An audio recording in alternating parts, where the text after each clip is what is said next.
Oh guys welcome back to my channel. It's me Sebin Antony. Is my channel Sebin's vlog.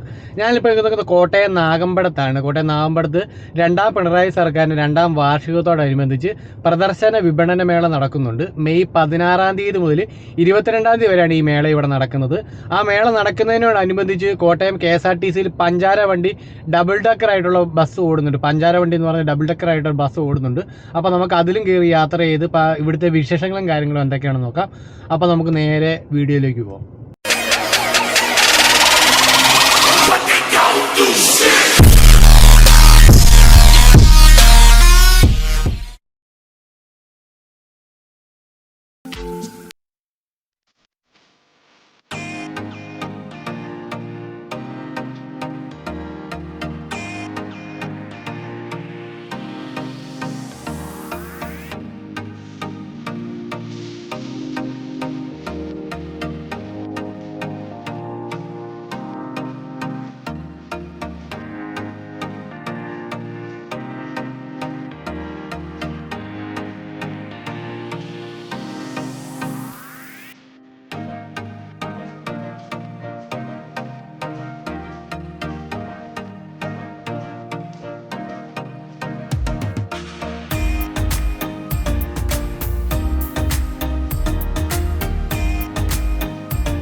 സാധാരണ രീതിയിൽ നമ്മൾ എവിടെയെങ്കിലും print നമ്മൾ ഏത് സർഫസിൽ ടച്ച് ചെയ്താലും അവിടെ തന്നെ പ്രിന്റ് വീഴാറുണ്ട്.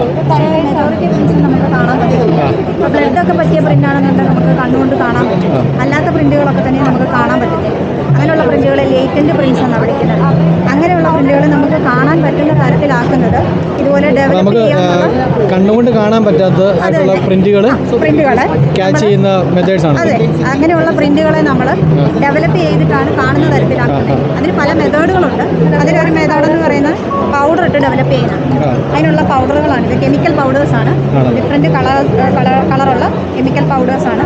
അത് നമ്മൾ സർഫസ് ഏതാണെന്ന് വെച്ച് കഴിഞ്ഞാൽ അതിനെ ബേസ് ചെയ്തിട്ടാണ് ഏത് പൗഡർ യൂസ് ചെയ്യണമെന്ന് തീരുമാനിക്കുന്നത്. അതിനുപയോഗിക്കുന്ന ബ്രഷസ് ആണ്. ബ്രഷസും പൗഡേഴ്സും ആണ്. അതെ അതെ. ഇതിപ്പോൾ നമ്മളൊരു പ്രിന്റ് ഡെവലപ്പ് ചെയ്ത് വെച്ചിട്ടുണ്ട്. കാണാൻ പറ്റുമോ? കാണാൻ പറ്റും. ഡെവലപ്പ് ചെയ്ത പ്രിന്റാണ്. ഈ അകത്ത് കാണുന്ന അപ്പം ഞാൻ അത് ഈ സർഫസ് ഉപയോഗിച്ചിട്ട് സർഫസ് അല്ല, ഈ കെമിക്കൽ പൗഡേഴ്സ് യൂസ് ചെയ്ത് ഡെവലപ്പ് ചെയ്ത് വെച്ചിരിക്കുന്ന പ്രിന്റാണ്. സാധാരണ ഇങ്ങനെ പ്രിന്റ് ഇട്ട് കഴിഞ്ഞാൽ ഇവിടെ പ്രിന്റ് വീണിട്ടുണ്ട്, പക്ഷെ കാണാൻ പറ്റത്തില്ല. അപ്പോൾ അതിനെ കാണാൻ പറ്റുന്ന വിഷ്വലൈസ് ചെയ്യാൻ വേണ്ടിയിട്ടാണ് ഈ പൗഡേഴ്സ് യൂസ് ചെയ്യുന്നത്. ഈ പൗഡറുകൾ ഉപയോഗിച്ച് ഡെവലപ്പ് ചെയ്ത് വെച്ചിരിക്കുന്ന ഒരു പ്രിന്റാണിത്. ഓക്കെ, അത് ലൈറ്റ് അടിച്ച് നോക്കുമ്പോഴത്തേക്കും അതാണ് കുറച്ചും കൂടി ക്ലിയർ ആയിട്ട് നമുക്ക് കാണാൻ പറ്റും. അതിനുപയോഗിക്കുന്ന ലൈറ്റ് സോഴ്സ് ആണ് ഇത്. ഇതൊക്കെ തന്നെ കണ്ണാടിയൊക്കെ നമുക്ക് ഫിൽറ്ററുകളാണ്. ഗൂഗിൾസ് പ്രൊട്ടക്ഷന് വേണ്ടി, കണ്ണിൻ്റെ പ്രൊട്ടക്ഷന് വേണ്ടിയിട്ട് യൂസ് ചെയ്യും. ഇതൊക്കെയെന്ന് പറയുമ്പോൾ ഇതൊക്കെ ലൈറ്റ് സോഴ്സ് ആണ്. ക്രൈം സീനിൽ ഉപയോഗിക്കുന്ന ലൈറ്റ് സോഴ്സ് ആണ്. ഇത് ഫിംഗർ പ്രിന്റ് ഡെവലപ്പ് ചെയ്യാൻ ഉപയോഗിക്കുന്ന ലൈറ്റ് സോഴ്സസ് ആണ്. സെയിം തന്നെ നമ്മൾ ഫോറൻസിക് ലാബിൽ ഉപയോഗിക്കാറുണ്ട്. ഇതിൽ ചിലതെന്ന് പറഞ്ഞാൽ അൾട്രാവയലറ്റ് റേസ് വരുന്ന അൾട്രാവയലറ്റ് വിസിബിൾ കോമ്പിനേഷനുള്ള ഡിഫറെൻറ്റ് വേവ് ലെങ്ത്തിലുള്ള ലൈറ്റുകളാണ്. സോ ഇതെന്ന് പറഞ്ഞാൽ നമ്മൾ ഫോറൻസിക്കിൽ ഉപയോഗിക്കുമ്പോൾ എന്ന് പറഞ്ഞാൽ ഫിംഗർ പ്രിന്റ് ഡെവലപ്പ് ചെയ്യാനും അത് കാണാനും ഒക്കെ ഉപയോഗിക്കുന്നുണ്ട്. Fluorescent powder, with help of fluorescent powder. നമ്മൾ ഫോറൻസിക്കിൽ ഉപയോഗിക്കുകയാണെങ്കിൽ അത് ബയോളജിക്കലായിട്ടുള്ള സാമ്പിൾസ് ചിലത് അത് ഫ്ലൂറസെൻസ് കാണിക്കും. അത് എവിടെയെങ്കിലും കിടക്കുന്നുണ്ടോ, സപ്പോസ് സലൈവ അങ്ങനത്തെ ഉള്ള ഏതെങ്കിലും ബെഡ്ഷീറ്റിലോ ക്ലോത്തിലോ എങ്കിലും പറ്റിപ്പിടിച്ച് കിടക്കുന്നുണ്ടോ എന്നൊക്കെ അറിയാൻ വേണ്ടി നമ്മൾ ഉപയോഗിക്കും. അപ്പോൾ അതിന് ഈ ലൈറ്റ്സ് ഒക്കെ നമ്മളിപ്പോൾ ഇവിടെ നോക്കിയിട്ടേ അത്യാവശ്യം ഒന്നും കാണുന്നില്ലല്ലോ. ഇല്ലല്ലോ, ഇതുണ്ട്. ഇത് വെച്ച് അടിച്ച് നോക്കുന്ന സമയത്ത് ചെറിയ നൂലുകൾ പോലെ കാണുന്നുണ്ടോ? അപ്പോൾ ഇത് നമ്മൾ ഈ ചിലപ്പോൾ എന്ത് ചെയ്യും, നമ്മൾ ഈ ബ്ലഡ് നേരിട്ട് ഇതേപോലത്തെ ഉടുപ്പിലൊക്കെയാണ് ചിലപ്പോൾ ബ്ലഡ് നേരിട്ട് നോക്കിയാൽ കാണാൻ പറ്റില്ല. അപ്പം ബ്ലഡിന് ഒരു ഫ്ലൂറസെൻസ് ഉണ്ട്. അതായത് ഈ ലൈറ്റ് അടിച്ച് കഴിഞ്ഞാൽ ബ്ലഡ് എന്ത് ചെയ്യും, തിളങ്ങും. അപ്പം നമ്മൾ എന്ത് ചെയ്യും, റൂം ഇരുട്ടാക്കിയതിന് ശേഷം ഈ ഇത് അടിച്ച് നോക്കും. അപ്പോൾ നമുക്ക് കാണാത്ത ബ്ലഡ് നമുക്ക് എന്ത് ചെയ്യാൻ പറ്റും, ക്യാച്ച് ചെയ്യാൻ പറ്റും. അപ്പോൾ ക്യാച്ച് ചെയ്ത ബ്ലഡ് നമ്മൾ എന്ത് ചെയ്യും, ഈ ടെസ്റ്റ് വെച്ചിട്ട് ഇത് ബെൻസിലിൻ ടെസ്റ്റ് എന്ന് പറയും. ഇതിപ്പം ബ്ലഡിൻ്റെ ഉണങ്ങിയ ഒരു തുണിയാണ്. അപ്പോൾ ഇതിലേക്ക് ഞാൻ എന്ത് ചെയ്യണം, ഇത് വെച്ചിട്ട് ജസ്റ്റ് ഫിൽറ്റർ പേപ്പർ 2-3 തവണ വരയ്ക്കുക. അല്ല, ഇത് ഓൾറെഡി ബ്ലഡിൻ്റെ അംശമാണ് കാണിച്ചു തരാൻ വേണ്ടിയിട്ടാണ്. അപ്പം ഇതിൽ നോക്കിക്കോ, ഇതിലിപ്പോൾ കാണാൻ മാത്രം ബ്ലഡൊന്നുമില്ല. അപ്പം ഇങ്ങനെ ഇത്ര ചെറുതാണെങ്കിൽ നമുക്ക് ബ്ലഡ് ആണെന്ന് മനസ്സിലാവില്ലല്ലോ. അപ്പോൾ അതിന് നമ്മൾ എന്ത് ചെയ്യും, ബെൻസിഡിൻ റിയേജൻ്റ് എന്ന് പറയുന്നുണ്ട്. ഇത് വെച്ചിട്ട് എന്തായിരുന്നു ബെൻസിഡിൻ ഇതിലേക്ക് എന്ത് ചെയ്യും, ഹൈഡ്രജൻ പെറോക്സൈഡാണ്. ഇത് കണ്ടോ, എത്ര ചെറിയ എമൗണ്ട് ബ്ലഡും 1 മില്ലി ലിറ്ററിന് 1000 ലിറ്ററിൽ കഴുകിയാൽ പോലും അത്രയും ചെറിയ എമൗണ്ട് ഓഫ് ബ്ലഡ് നമുക്ക് എന്ത് ചെയ്യാൻ പറ്റും ഈ ബെൻസിന് ടെസ്റ്റ് വെച്ച്. ഞാൻ നമ്മുടെ ഷട്ടയിൽ ഇപ്പോൾ ഓൾറെഡി ബ്ലഡിൻ്റെ ഒരു കറയുണ്ട്. അപ്പോൾ നമ്മൾ കഴുകി കളഞ്ഞാലും അതൊരു മെത്തേഡ് വെച്ച് യൂസ് ചെയ്ത് കഴിഞ്ഞാൽ ക്യാച്ച് ചെയ്യാൻ പറ്റും.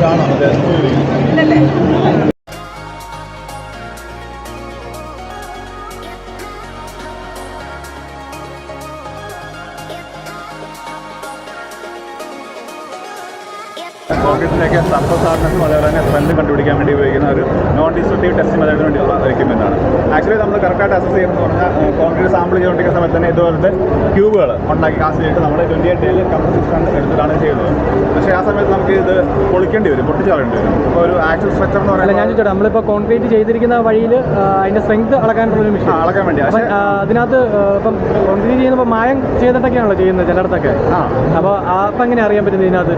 ഇല്ല, ഇതിൻ്റെ സ്ട്രെങ്ത് മാത്രമേ നമുക്ക് കിട്ടുള്ളൂ. ആക്ച്വലി സ്ട്രെങ്ത് ഉണ്ടെന്ന് മാത്രം. അല്ല, പറഞ്ഞിരിക്കുന്ന അളവിലുള്ള കോൺക്രീറ്റ് അതിനകത്തുണ്ടോ ഇല്ലെന്നുള്ളത് നമുക്ക് നോക്കുമ്പോൾ അറിയാൻ പറ്റും. അളവിലുള്ള കോൺക്രീറ്റിൻ്റെ അളവല്ല, പിന്നെ സ്ട്രെങ്ത്. നമ്മളിപ്പോൾ ഒരു ഡിസ്പ്രപ്പോർഷനായിട്ട് സിമെന്റും അഗ്രിഗേറ്റും കാര്യങ്ങളൊക്കെ അതിൻ്റെ ഒരു എത്ര ചേർക്കണമെന്നുണ്ടായിരിക്കും, അതനുസരിച്ച് ചേർക്കുമ്പോൾ മാത്രമേ അതിൻ്റെ സ്ട്രെങ്ത് വരുന്നുള്ളൂ. എന്ന് പറഞ്ഞാൽ ഇതുപോലത്തെ ക്യൂ ഉണ്ടാക്കുന്ന ബിൽഡിംഗ് വർക്ക്സ് ആണെങ്കിൽ തന്നെ ഇപ്പം ബിൽഡിങ്ങിനകത്ത് ഒരു നിശ്ചിത അളവിലുള്ള സിമെന്റ്, മണല് കാര്യങ്ങളെല്ലാം കൂടി വേണമല്ലോ. ഈ തട്ടിപ്പിന് വേണ്ടിയിട്ട് മണൽ കുറയ്ക്കും, ചിലപ്പം സിമെന്റ് കുറയ്ക്കും, അങ്ങനെ ഇതൊക്കെ കുറയ്ക്കുമല്ലോ. അപ്പം അങ്ങനെ ഇത് കുറവാണോ എന്നുള്ള കാര്യം അറിയാൻ സ്ട്രെങ്ത് കിട്ടത്തില്ലല്ലോ. സ്ട്രെങ്ത് കിട്ടത്തില്ല. അപ്പം ഇതുകൊണ്ട് നോക്കുമ്പോൾ അത് അറിയാൻ പറ്റുമോ? സ്ട്രെങ്ത് കണ്ടുപിടിക്കാൻ വേണ്ടി ഉപയോഗിക്കുന്നത്. അപ്പം എത്ര ആണെങ്കിലും 30 കിട്ടില്ലെങ്കിൽ നമുക്ക് അറിയാൻ പറ്റും. ഇത്ര നാളിനുള്ളിൽ ചെക്ക് ചെയ്താലേ കിട്ടത്തുള്ളൂ അതോ? അതാണ് ഞാൻ പറയുന്നത്. ഈ ക്യൂബ് 28 ഡേയിലാണ് നമ്മൾ ടെസ്റ്റ് ചെയ്യുന്നത്. അത് നമ്മൾ പൊളിച്ച് കളഞ്ഞിട്ട് പൊട്ടിക്കാൻ വേണ്ടി എത്ര ലോഡ് എടുക്കുന്നതാണ് നോക്കുന്നത്. അപ്പോൾ നമ്മൾ ആക്ച്വൽ സ്ട്രക്ചർ ആണെങ്കിൽ ഒരു പിടിച്ച ബിൽഡിംഗ് അത് പൊട്ടിച്ച് കളഞ്ഞ് നോക്കാൻ പറ്റത്തില്ലല്ലോ. അതുകൊണ്ടാണ് ഇത് നോൺ ഡിസ്ട്രക്റ്റീവ് ടെസ്റ്റിംഗ് എന്ന് പറയുന്നത്. അപ്പം ഇത് അടിച്ച് നോക്കുമ്പോൾ ഇമ്പാക്ട് എനർജിയുടെ ബേസിൽ നമുക്ക് റീഡിങ് കിട്ടും. അതനുസരിച്ച് ഇതിനെ കമ്പയർ ചെയ്ത് നമുക്ക് ചാർട്ട് ഉണ്ടായിരിക്കും. ആ ചാർട്ട് കമ്പയർ ചെയ്ത് ആക്ച്വലി എത്ര സ്ട്രെങ്ത് ഉണ്ടെന്ന് മനസ്സിലാക്കാൻ സാധിക്കും. അപ്പോൾ ഇതിൻ്റെ റീഡിങ് എത്രയായിരിക്കും അളവ് വരേണ്ടത്? റീഡിങ് കാണിക്കും. നമ്മൾ ആദ്യം അത് കാൽക്കുലേറ്റ് ചെയ്യണം. അല്ല, മാക്സിമം എത്ര ഇതായിരിക്കും റീഡിങ് വരേണ്ടത്? അതാണ് ആദ്യം നമ്മൾ കാൽക്കുലേറ്റ് ചെയ്യും. നമ്മൾ ഓരോ ഗ്രേഡ് നോക്കിയിട്ടുണ്ട്, 30, 40, 15, 20 കുറേ ഉണ്ട്. അപ്പം സൈമൾട്ടേനിയസ് ആയിട്ട് നമ്മൾ ക്യൂബ് എടുത്ത് സാമ്പിൾ ചെയ്യും.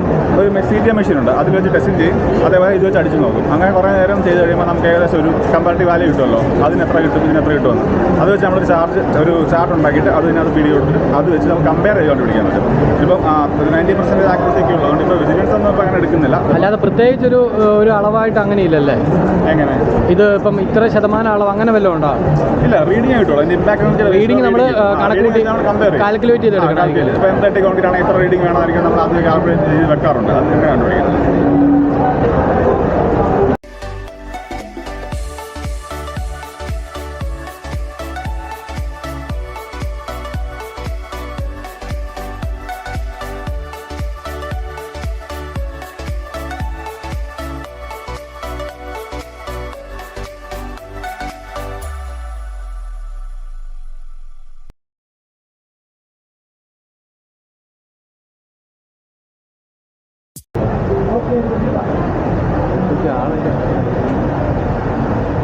പിന്നെ ഈ ഒരു ഹൈറ്റ് ഈ സെയിം ഹൈറ്റ് തന്നെയാണോ? ഈ സെയിം ഹൈറ്റ് തന്നെയാണോ ജയിലിൻ്റെ? കുഞ്ഞു കയറണം, കയറിയപ്പോൾ തലയിടും. മുഴുവൻ കളഞ്ഞിട്ട് അകത്തേക്ക് കയറുക. അതിന് വേണ്ടിയിട്ട് തന്നെ സെപ്പറേറ്റ് ആയിട്ടുള്ളതല്ലേ? അതിനാണ് കുഞ്ഞു കയറണം. അതിനകത്ത് വെളിയിൽ നടന്ന പോലെ നടക്കാൻ പറ്റില്ലല്ലോ. അപ്പൊ അതെല്ലാം വെളിയിൽ വെക്കുക, നല്ല കുരിച്ചകത്ത് കയറുക.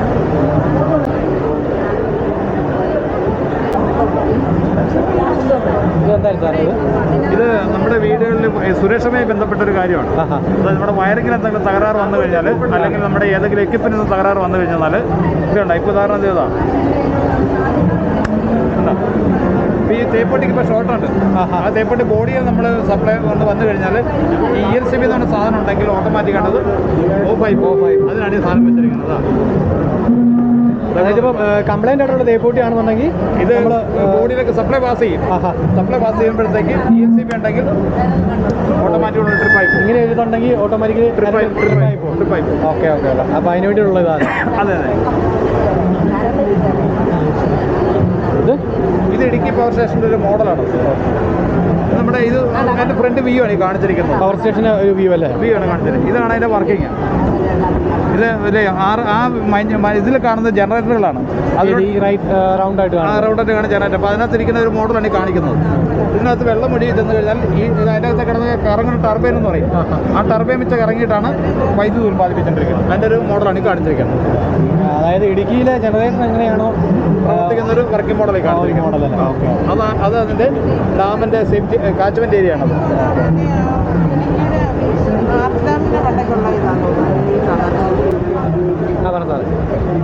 ഇത് നമ്മുടെ ഇടുക്കി റിസർവോയർ ഏരിയ ആണ് കാണിച്ചിരിക്കുന്നത്. നമ്മുടെ ഇടുക്കി പ്രൊജക്റ്റ് എന്ന് പറയുന്ന ആ പ്രൊജക്റ്റിൻ്റെ റിസർവോയർ കാച്ച്മെൻറ്റ് ഏരിയ ഫുള്ള് കാണിച്ചിരിക്കുന്നത്. അതിൻ്റെ ഒരു വിഷ്വൽ ഫോമാണ്. ശരിക്കും 3 ഡാമാണ് നമുക്ക് ഇടുക്കി കാച്ച്മെൻറ്റ് ഏരിയയിലുള്ളത്.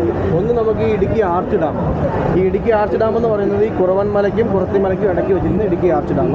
അതുകൂടാതെ രണ്ടാമത്തെ ഒരു ഡാമാണ് ഈ ചെറുതോണി ഡാം. മൂന്നാമതൊരു ഡാം കുളമാവ് ഡാം എന്ന് പറഞ്ഞാൽ മൂന്നാമതൊരു ഡാം. ഇങ്ങനെ 3 ഡാം ചേരുന്നതാണ് നമ്മളുടെ ഇടുക്കി പ്രൊജക്റ്റ് എന്ന് പറയുന്ന ഏരിയ. ഈ 3 ഡാം വെച്ചിട്ടാണ് നമ്മൾ വെള്ളം സ്റ്റോർ ചെയ്ത് വെച്ചിരിക്കുന്നത്. അതുകൂടാതെ അതിനകത്ത് പ്രത്യേകത എന്ന് പറഞ്ഞാൽ ഈ ചെറുതോണി ഡാമിന് മാത്രമേ നമുക്ക് ഷട്ടറുകളുള്ളൂ. ബാക്കി 2 ഡാമിനും ഷട്ടറുകളില്ല. അപ്പോൾ മെയിനായിട്ട് ഒരു ഷട്ടർ വരുന്നത് മെയിനായിട്ട് നല്ല ഷട്ടർ ചെറുതോണി ഡാമിൽ മാത്രമാണ് ഈ ഒരു പ്രൊജക്റ്റ്. ബാക്കി 2 ഡാമും നമ്മൾ കെട്ടി വെച്ചിരിക്കുന്നുള്ളതേ ഉള്ളൂ. അപ്പം വെള്ളം പൊങ്ങുന്നതനുസരിച്ച് നമുക്ക് തുറന്നു വിടണമെങ്കിൽ ഈ ചെറുതോണി ഡാമിൽ നിന്നുള്ള ഷട്ടർ തുറന്നാണ് നമ്മൾ വെള്ളം ഒഴുക്കി വിടുന്നത്. അതുകൂടാതെ പിന്നെയുള്ളത് നമുക്ക് നമ്മുടെ മൂലമറ്റം ജനറേറ്റിംഗ് സ്റ്റേഷനിലോട്ട് വെള്ളം എത്തിക്കണമെങ്കിൽ കുളമാവ് ഡാമിൽ നിന്നാണ് നമ്മൾ വെള്ളം എത്തിക്കും. കുളമാവ് ഡാമിൻ്റെ അവിടെ ഒരു അവിടുന്ന് പൈപ്പ് ഇട്ടിട്ട് നമ്മുടെ ടണൽ വഴി നേരെ നമ്മൾ മൂലമറ്റത്തുള്ള ജനറേറ്റിംഗ് സ്റ്റേഷനിൽ എത്തിക്കുകയാണ് ചെയ്യുന്നത്. ഓക്കെ. അപ്പം ബാക്കി 2 ഡാമിൽ നമ്മൾ വെള്ളം എടുക്കുന്നില്ല. ഇതെല്ലാം ഓരോ ഏരിയ ആണെങ്കിലും കുളമാവ് ഡാമിൻ്റെ അവിടെ നിന്നാണ് നമ്മൾ വെള്ളം ആകെ എടുക്കുന്ന കുളമാവ് ഡാമിൻ്റെ വെള്ളം എടുക്കുന്നുള്ളൂ. അതിൻ്റെ ഇൻടേക്കാണ് കാണിച്ചിരിക്കുന്നത്. കൺസ്ട്രക്ഷൻ സമയത്തുള്ള ഇൻടേക്കാണ്, അതിൻ്റെ ഫോട്ടോയാണ്. അത് ശരിക്കും പറഞ്ഞാൽ ഇപ്പം പറഞ്ഞാൽ ഈ കുളമാവ് ഡാമിൻ്റെ ഏറ്റവും അടിത്തട്ടിൽ അടിയിലാണ് നമുക്ക് കാണാൻ സാധിക്കും. സാർ നമുക്ക് ഈ ഡാമിൽ നിന്ന് അപ്പോൾ എത്ര ലിറ്റർ വെള്ളത്തോ ഇതിലായിരിക്കും? അത് നമുക്ക് അവിടെ ഉപയോഗം അനുസരിച്ചിരിക്കും. ശരിക്കും പറഞ്ഞാൽ നമുക്ക് 6 ജനറേറ്ററും കൂടെ ഓടിക്കുവാണെങ്കിൽ നമുക്ക് കൂടുതൽ വെള്ളം ആവശ്യമുണ്ട്. നോർമലി നമ്മൾ 6 എത്ര ജനറേറ്ററാണ് വർക്ക് ചെയ്യുന്നത്? 6 ജനറേറ്റർ നമുക്ക് അറ്റ് എ ടൈം ഓടിക്കാം. ബട്ട് സ്റ്റിൽ നമ്മൾ 6 ഒരുമിച്ച് ഓടിക്കാറില്ല. ചിലപ്പോൾ 3, ചിലപ്പോൾ 4, ഡിപ്പെൻഡ്സ് ഓൺ ലോഡ്. നമ്മളുടെ ആൾക്കാരുടെ ലോഡിൻ്റെ ഉപയോഗം എത്രയുണ്ടെന്ന് ഡിപ്പെൻഡ് ചെയ്തിട്ടാണ്, അതനുസരിച്ചാണ് നമ്മളിത് അതിനനുസരിച്ചുള്ള വെള്ളം നമ്മൾ റെഗുലേറ്റ് ചെയ്യും. നമ്മൾ ഗവേണർ സിസ്റ്റം ഉണ്ട്. ഗവേണർ സിസ്റ്റം ഒക്കെ ഉപയോഗിച്ചിട്ട് വെള്ളത്തിൻ്റെ ശരിക്കും അതിനകത്ത് നമ്മൾ വർക്കിംഗ് മോഡലായിട്ട് കാണാം. അളവിനനുസരിച്ചുള്ള മാത്രം വെള്ളം വന്ന് വീണിട്ട് ആ വെള്ളത്തിൻ്റെ ഫോഴ്സ് ഉപയോഗിച്ചിട്ടാണ് ടർബൈൻ കറങ്ങുന്നത്. ആ വെള്ളത്തിൻ്റെ ഫോഴ്സിനെ നമ്മൾ കൺട്രോൾ ചെയ്യും. അപ്പോൾ അതിനനുസരിച്ച് നമ്മൾ ഇൻടേക്കിൻ്റെ വെള്ളത്തിൻ്റെ അളവിൽ വ്യത്യാസം വരും. അത് കുളമാവ് ഡാമിൽ നിന്നാണ് എടുത്ത് നമ്മൾ മൂലമറ്റത്ത് എത്തിക്കുന്നത്.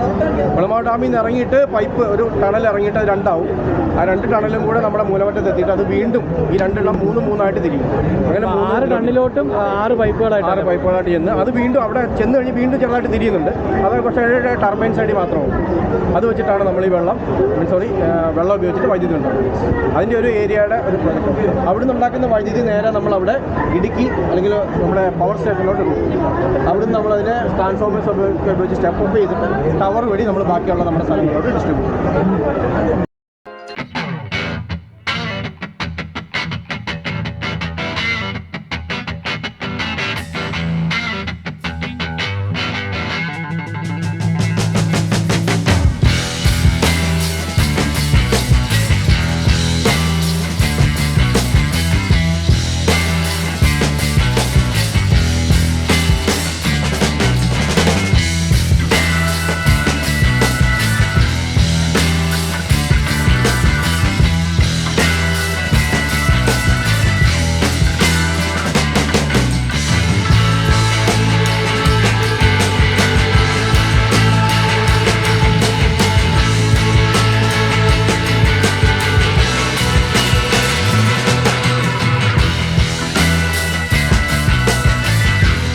നാളിൽ ഏറ്റവും സർവേ വകുപ്പ് ഡിജിറ്റൽ സർവേക്ക് വേണ്ടി ഉപയോഗിക്കുന്ന ഏറ്റവും മോസ്റ്റ് മോഡേൺ ആയിട്ടുള്ള ഉപകരണമാണിത്. RTK എന്ന് പറയും, റിയൽ ടൈം കൈനമാറ്റിക് എന്ന് പറയുന്ന ഉപകരണമാണ്. പൂർണ്ണമായിട്ടും സാറ്റലൈറ്റിൻ്റെ സിഗ്നൽസ് ഉപയോഗിച്ചാണ് ഇത് വർക്ക് ചെയ്യുന്നത്.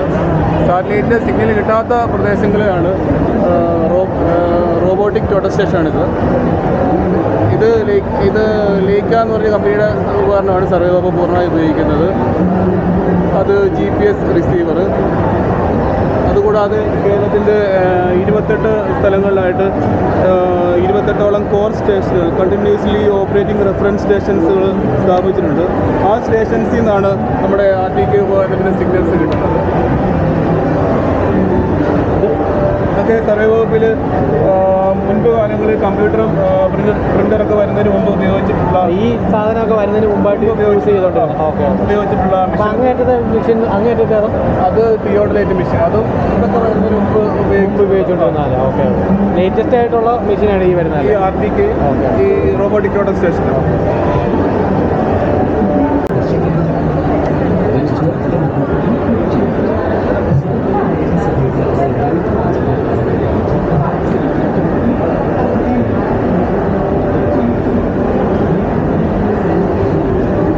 ഇത് എന്താ സാറേ ഇങ്ങനെ ഉദ്ദേശിക്കുന്നത് പറഞ്ഞാൽ ഒരു ടൂ വീലർ റൈഡേഴ്സിന് ആവശ്യമായിട്ട് വേണ്ട പ്രൊട്ടക്റ്റീവ് ഗിയേഴ്സിൻ്റെ മൊത്തം കാര്യങ്ങളാണ്. ഈ ഒരു വ്യക്തി ഒരു ടൂ വീലർ റൈഡ് ചെയ്ത് കഴിഞ്ഞാൽ അദ്ദേഹത്തിന് നമുക്ക് സാധാരണ നമ്മൾ പ്രൊട്ടക്റ്റീവ് ഗിയറായിട്ട് നമ്മൾ ഹെൽമെറ്റ് മാത്രം ഉപയോഗിക്കുന്നുള്ളൂ. അതുകൊണ്ട് മാത്രം ഒരു മനുഷ്യശരീരം സുരക്ഷിതമായിരിക്കും. അതിനുവേണ്ടിയുള്ള എല്ലാ പ്രൊട്ടക്റ്റീവ് ഗിയേഴ്സും ധരിച്ചിരിക്കുന്ന ഒരു ടൂ വീലർ റൈഡേഴ്സാണ് അത് സൂചിപ്പിച്ചിരിക്കുന്നത്. റൈഡേഴ്സ്, അതായത് റൈഡ് പോകുന്ന ആൾക്കാർ. റൈഡർ മീൻസ് വാഹനം ഉപയോഗിക്കുന്ന ഒരാൾ. മോട്ടോർ ബൈക്കിൽ വാഹനം ഓടിച്ചുകൊണ്ട് പോകുന്ന ഒരാൾ നമുക്ക് ആകെ അറിയാവുന്ന കോമണായിട്ട് അറിയാവുന്ന പ്രൊട്ടക്റ്റീവ് ഗിയർ എന്ന് പറഞ്ഞാൽ ഹെൽമെറ്റ് മാത്രമേ. പക്ഷെ അതുകൊണ്ട് ഒരു മനുഷ്യ ശരീരം സുരക്ഷിതമാവില്ല. അപ്പോൾ ഒരു കറക്റ്റായിട്ട് ഒരു ടൂ വീലർ റൈഡർ ഉപയോഗിക്കേണ്ട കംപ്ലീറ്റ് പ്രൊട്ടക്റ്റീവ് ഗിയേഴ്സ് ഇട്ടിട്ടുള്ള ഒരു വേഷമാണ്. സാറിൻ്റെ പേര്? എൻ്റെ പേര് മോഹൻലാൽ. സാറോട് വർക്ക് ചെയ്തത്? ഞാൻ Kottayam RTO assistant motor vehicle inspector ആണല്ലേ. Okay, thanks.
3D printer, okay.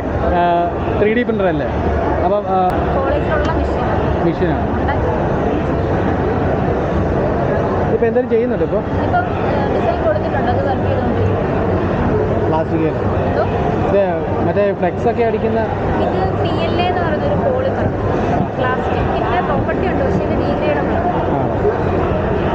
ഇവിടെ ഒരു SD കാർഡിൻ്റെ സ്ലോട്ട് ഡിസൈൻ അപ്പോൾ അവിടെ ഡിസൈൻ അപ്പോൾ ഇതിനകത്ത് ഇൻസേർട്ട് ചെയ്തിട്ട് അതനുസരിച്ച് ഇതിനകത്ത് ചെയ്തു വരുമല്ലേ?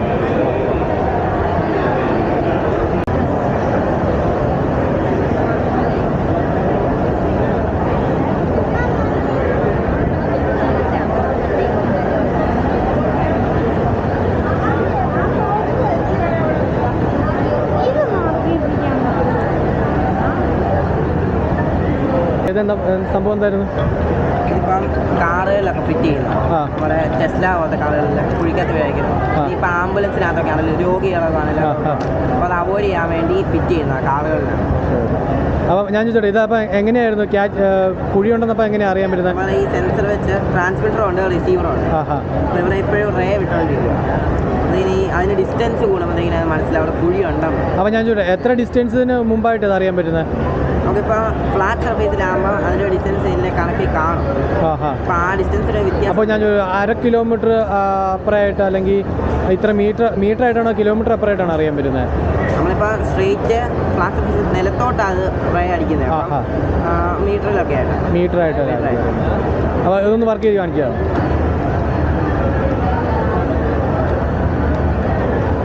കുഴി വരുമ്പോൾ ഇങ്ങനെ നിൽക്കുമല്ലോ.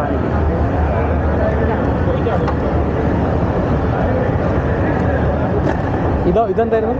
ഇത് ക്ലീനിങ്ങിന് വേണ്ടിയാണ്. ഈ വഴിയൊക്കെ നമുക്കിപ്പോൾ വീടുകളിലൊക്കെ സ്മൂത്ത് ആയിട്ടുള്ള സർഫേസ് എല്ലാം ക്ലീൻ ചെയ്യാൻ വേണ്ടിയുള്ളതാണ്. അത്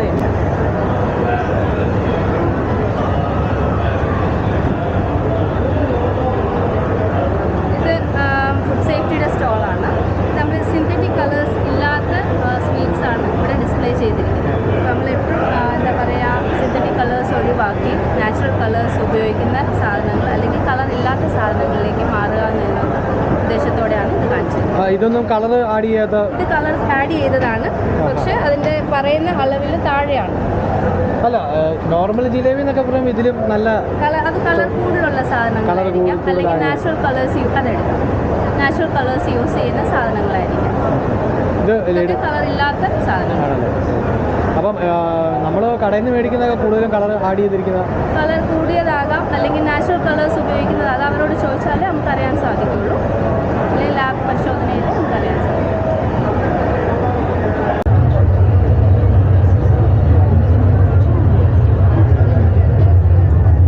കെൽട്രോണിൻ്റെ ഈ സ്റ്റോൾ കൊണ്ട് തന്നെ ഉദ്ദേശിക്കുന്നത്? കെൽട്രോണിൻ്റെ സ്റ്റോൾ കൊണ്ട് നമ്മൾ യൂസ് ചെയ്യുന്നത്, നമ്മളുടെ ഇവിടെ നാഗമ്പടത്ത് കെൽട്രോണിൻ്റെ നോളജ് സെൻ്റർ ഉണ്ട്. അവിടെ ഒരുപാട് കോഴ്സുകളുണ്ട്.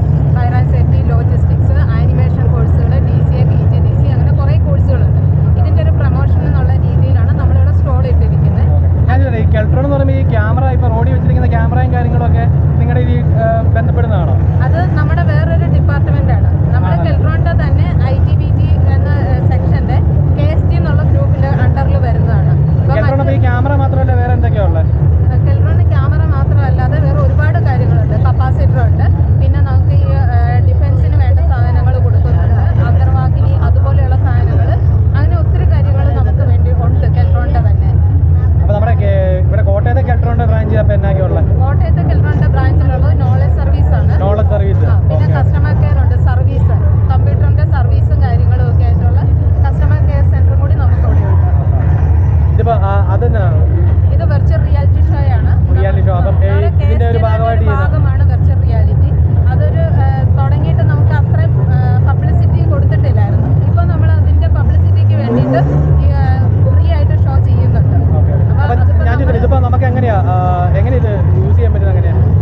അതിന്റെ തന്നെ ലാഭം കാര്യങ്ങളുണ്ട്. ലാഭമുണ്ട്. കേരളത്തിൽ ട്രിവാൻഡ്രത്ത് മാത്രമേ ഉള്ളൂ ഈ ഒരു ഷോ. ഇപ്പോൾ ഷോ നമ്മൾ ട്രിവാൻഡ്രത്ത് മാത്രമേ ഉള്ളൂ. പിന്നീട് നമ്മളത് വീണ്ടും നമ്മൾ എല്ലാ ജില്ലകളിലും ഓരോ സെലക്റ്റഡ് ആയിട്ടുള്ളിടത്തൊക്കെ ആയിട്ട് നമ്മൾ കൊടുക്കുന്നുണ്ട്.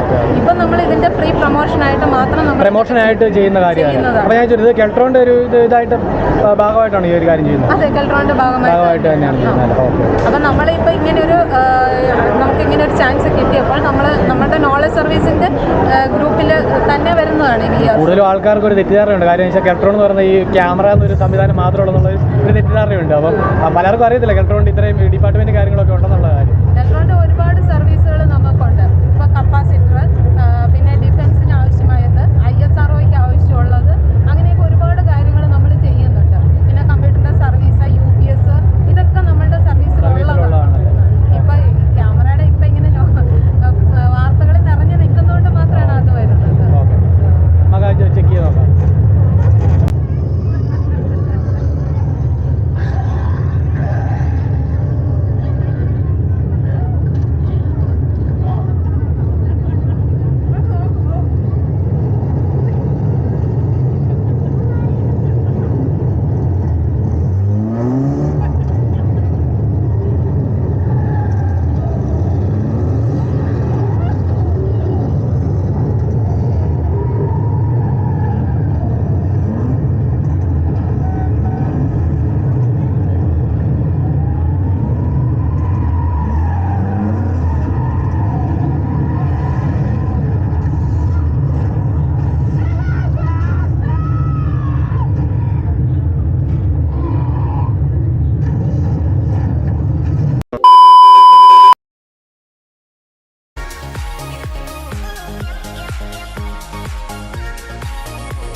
ആദിത്യ.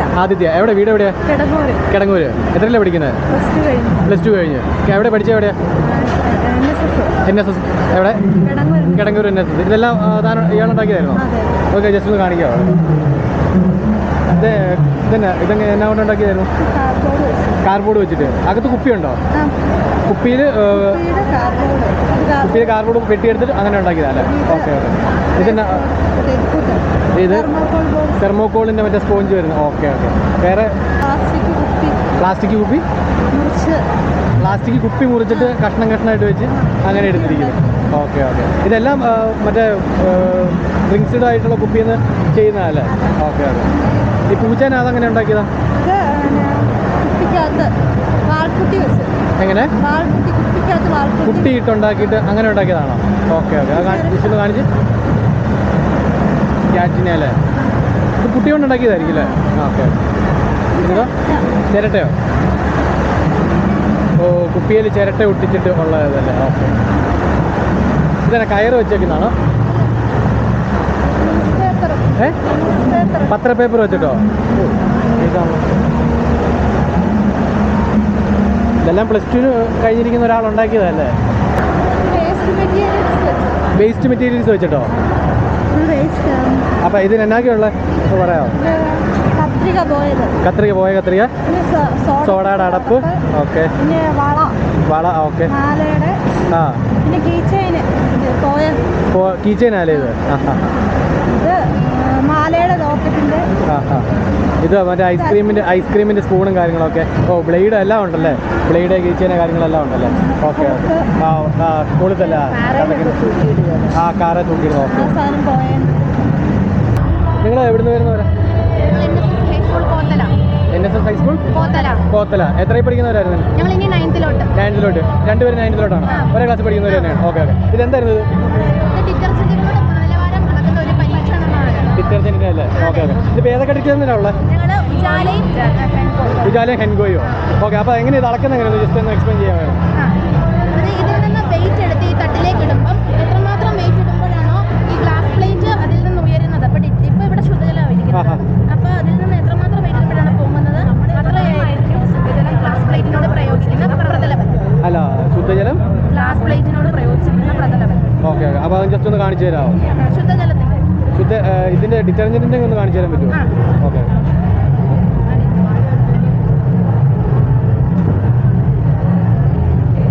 ഇപ്പം ഹെൻഗോടെ അല്ലേ?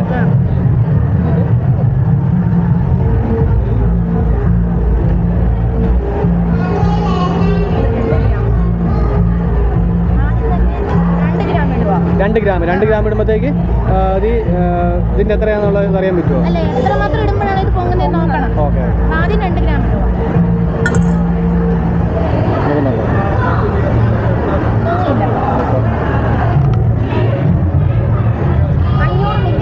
അഞ്ഞൂറ് മില്ലിഗ്രാം. ഓക്കെ.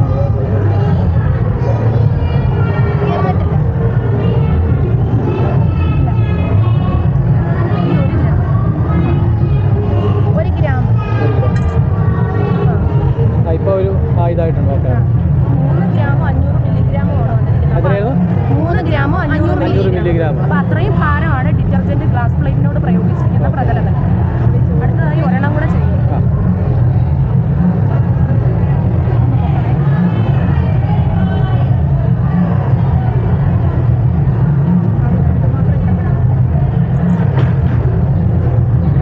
എന്തുമാത്രം വെയിറ്റ് ഇട്ടപ്പോഴാണോ ഹെൻഗോ ഡിറ്റർജൻറ്റിൽ നിന്ന് ഗ്ലാസ് പ്ലേറ്റ് വേറെ വരുന്നത് അത്രയും തന്നെയാണ് നമ്മൾ ഉജാലയ്ക്ക് ആദ്യം ചെയ്യുന്നത്. ആദ്യമായിട്ട് ഇട്ട് കൊടുക്കുന്നത് അത് 3,500 ആയിരുന്നു. അപ്പോൾ 3,500. ഓക്കെ. അതിന് മുമ്പ് പോകുവാണെങ്കിൽ അങ്ങനെ അത് 2 ഗ്രാം. അതെ. പൊങ്ങിയിട്ടുണ്ട്. അപ്പം ഇപ്പോൾ ഏത് എടുത്തത് നല്ലത്? ഏറ്റവും കുറഞ്ഞ ഭാരം കൊണ്ട് ഗ്ലാസ് പ്ലേറ്റിനെ ഉയർത്തിയത് ഉജാല. അപ്പോൾ ഉജാലയുടെ ഏറ്റവും നന്നായിട്ട് ചെടി ഇളക്കാൻ സാധിക്കും. പാടി സബ് ജില്ലയെ റെപ്രസെൻറ്റ് ചെയ്ത് കോത്തല NSS ഹൈസ്കൂളിലെ കുട്ടികളാണ്. വർക്കിംഗ് മോഡലുമായിട്ട് ഇവിടെ എത്തിയിരിക്കുന്നത്. പാമ്പാടി സബ് ജില്ലയിൽ സയൻസ് ഫെയറിൽ ഫസ്റ്റ് കിട്ടിയിരുന്നു വർക്കിംഗ് മോഡലിന്. ജില്ലാ തലത്തിൽ 6th പൊസിഷനായിരുന്നു. ഈ വർക്കിംഗ് മോഡൽ ഉപയോഗിച്ച് നമുക്ക് ഇത് എന്തിനുള്ള വർക്കിംഗ് മോഡാണ് ഉദ്ദേശിക്കുന്നത്? Self induction, mutual induction, transformer, step up, step down, അതുപോലെ തന്നെ നമ്മൾ കോളിംഗ് ബെല്ലിൻ്റെ ഫംഗ്ഷന്, അതെല്ലാം ഈ ഒരൊറ്റ വർക്കിംഗ് മോഡൽ ഉപയോഗിച്ച് നമുക്ക് വിശദീകരിക്കാനായിട്ട് സാധിക്കും.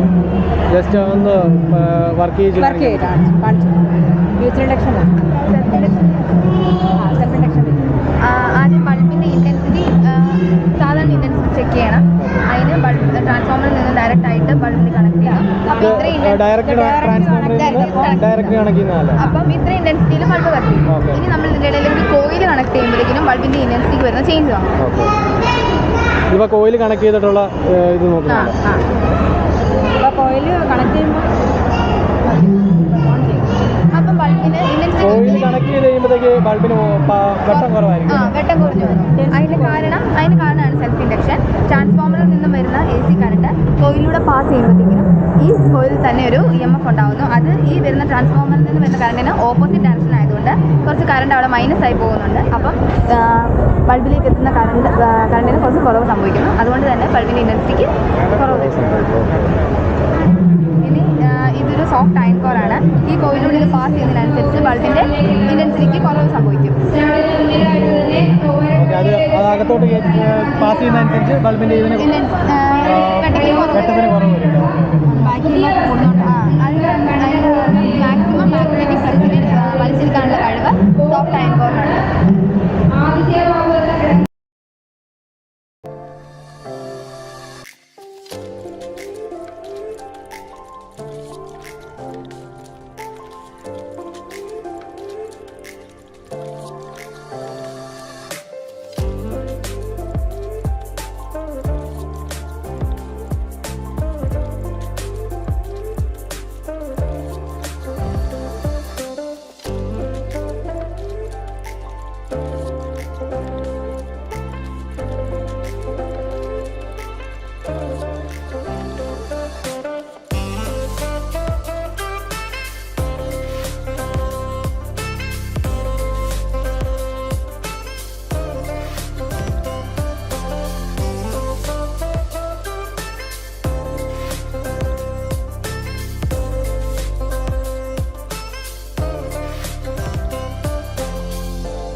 ഓ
guys, welcome back to my channel. അപ്പോൾ നമ്മൾ പ്രദർശന വിപണന മേളയും കാര്യങ്ങളും എല്ലാം കണ്ടു. പിന്നെ അവിടുത്തെ കുടുംബശ്രീ സ്റ്റാളിൽ നിന്ന് ഫുഡും കാര്യങ്ങളും എല്ലാം കഴിച്ചു.